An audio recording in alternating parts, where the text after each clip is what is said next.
All I hear, literally everywhere, be kind, be nice, be kind, be nice. Okay, that's not going to get the job done. We are failing our young people. We're misleading them into thinking that if you're just nice and kind, the world is going to just do things for you. And people are just going to hand you the money and they're going to give you leadership responsibilities and they're going to give you power. No, they won't.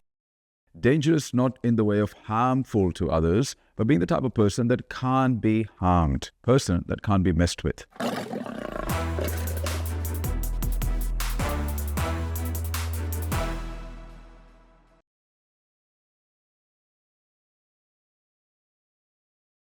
You know, I've been involved in success education and personal development for some time. And I realized that there needs to be an edge to that personal development. You can show people how to work on their mindset. You can get them really clear on what success is for them. But at the end of the day, if they still have elements of fear, the real beast in them doesn't come out. So I kind of realized that personal development is incredibly effective in showing people how to become successful. But they still need an additional edge. Because as long as people are fearful and they're behaving like cowards, what they're going to do is they're going to settle and they're going to set small goals and small vision. So one of the things for me was, how do I bring out that badass in people? Because most education, from school education, university education, professional education, and even personal development education, kind of teaches you to be good. And yes, you want to be a good human being, but you also want to be a bit of a badass. And I kind of look at my own life and I go, you know what? I always strive to be a good human being, but the badass in me has given me an edge. And so what I have done is I have taken the most powerful principles of personal development and I have incorporated the principles of being a badass in them to show people how you can be the type of person that can't be messed with. Because as long as you can be messed with, you can be manipulated, you can be controlled, you're not going to become powerful. And so my personal development training is designed to make people powerful and dangerous in terms of the people that somebody that people can't mess with.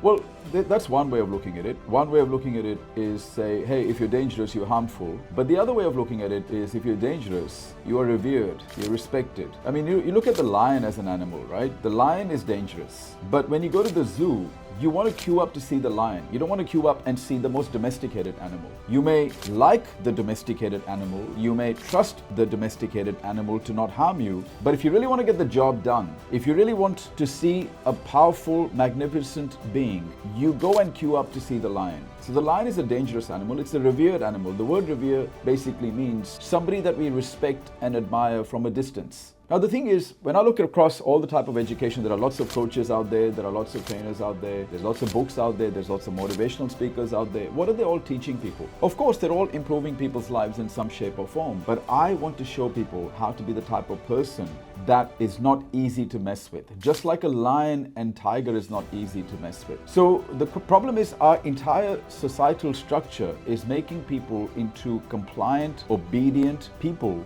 who just follow without asking questions. And what we have already seen now over the last 2 generations is it's produced people that can't think for themselves, that are powerless, and especially when times are tough and there is an economic crisis or there is a political crisis or there is a financial crisis, these people are destroyed.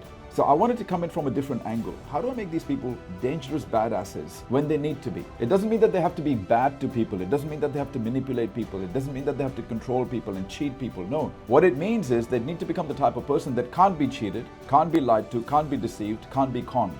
And to become that type of person, you need to be a bit of a badass.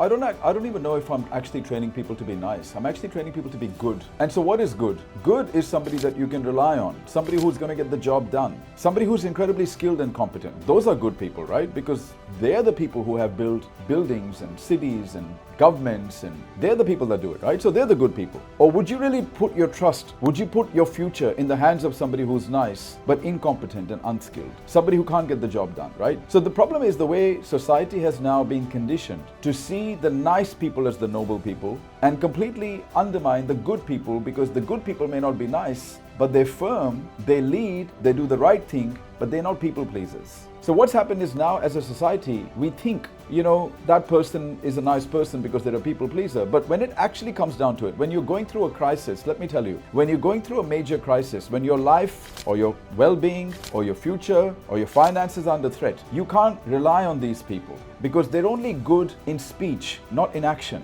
You see the problem, right? right? So we're not saying don't be nice, we're not saying don't be polite, but what we're saying is don't just be nice and polite. Because if you're just nice and polite, but deep down you don't have character, you don't have competence, you don't have capability, and you don't have courage, then you're only good on the surface. You're not really good as a person. Because you think about it, right? If something happens tomorrow, who can you rely on? The nice person or the person who's going to get the job done? And we all ultimately want to be around people who can get the job done. And for that, you need to be tough. Life is tough. We're not training people now to understand that. We are training people to expect that just if you're nice and kind, you're going to get things done. That competency doesn't matter. I don't even hear about competency. I never hear about character. I never hear about courage. These things don't even come up in the mainstream conversation. All I hear, literally everywhere, be kind, be nice, be kind, be nice. Okay, that's not going to get the job done. We are failing our young people. We're misleading them into thinking that if you're just nice and kind, the world is going to just do things for you. And people are just going to hand you the money and they're going to give you leadership responsibilities and they're going to give you power. No, they won't. So maintain the goodness of your heart, but make sure that in your mind, you're mentally tough as well. Don't be mentally weak. A mentally weak person is not a good person. Because when it comes down to other people relying on them, when it comes down to solving complex problems and challenges and dealing with setbacks, these people fail.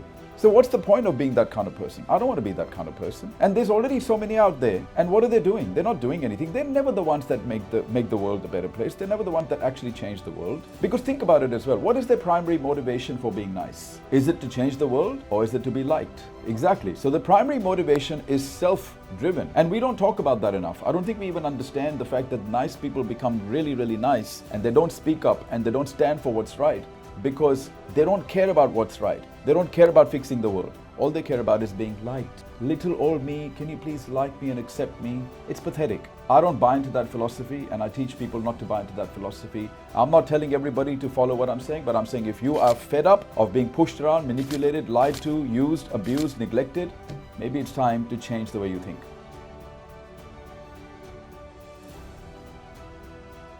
We sat down and we identified the elements that will make an individual powerful and dangerous. And we said, how do we get people a glimpse into this? Because people don't even know that there's the problem. So let's help them understand the mindset of being a powerful and dangerous person. Let's help them understand the actions that those kind of people take, the impact that those kind of people make, the skills that those kind of people have. So what we've done is we've come up with a wonderful way of getting people understanding what they're missing currently. Because you can't fix a problem that you can't even see. You don't even understand what the problem is. So the 30 days is going to help them understand what they're doing wrong. Why are they overlooked and neglected? Why they don't have any power? Why are they being controlled by other people, whether it's their spouses or their parents or their bosses or their colleagues? Why are they not at the top of the food chain? Why at the bottom of the food chain?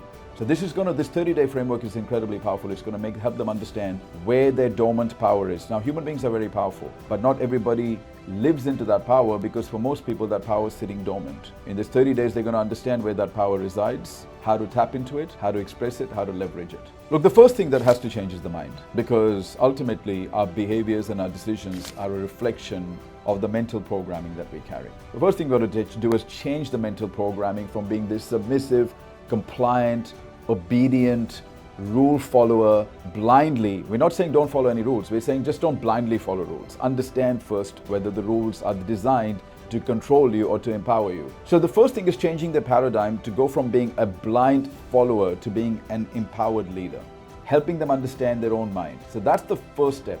And then from there, it's also helping them understand what are the kind of behaviors and skills that they need to adopt. So the actual format of the 30-day challenge is in the link that is attached to this video, so people can go and investigate what's covered. But ultimately, our intent is to get them out of this follower mindset, disempowered follower, to this empowered leader. I want people to understand that the effects of neglecting your personal development are very similar to neglecting your health. One leads to deterioration of your physical capabilities, the other one leads to deterioration of your mental capabilities. People say there are no opportunities. Well, here's an opportunity. Will you take it? This opportunity is the opportunity for you to understand what's missing, how you need to work on yourself. It's been said that if you really want to make a living, work hard on your job. If you want to make a fortune, work hard on yourself. What does it mean? Well, this is what you're going to cover. The 30-day challenge, I'm going to challenge you with one concept every single day. We're going to keep you in that momentum. We're going to help you understand what the principles and strategies are. We're going to give you the core concepts so you can start to understand, reflect on, and start to shift from the inside out. Do not expect your results and circumstances to change until you change. But how do you change? You change by having a system, a process that we have created for you every single day. Because habits do not change simply by exposure to information. Habits change by repeated exposure and repeated engagement with information followed by decisive action. Well, that's exactly what the 30-day plan is. It's to take you on this journey for 30 days. You've got nothing to lose, but a lot to gain. At worst, you may lose 30 days of your life, which is not going to happen because I will never create a substandard solution. At best, this can put you onto an entire new trajectory towards the life that you actually want.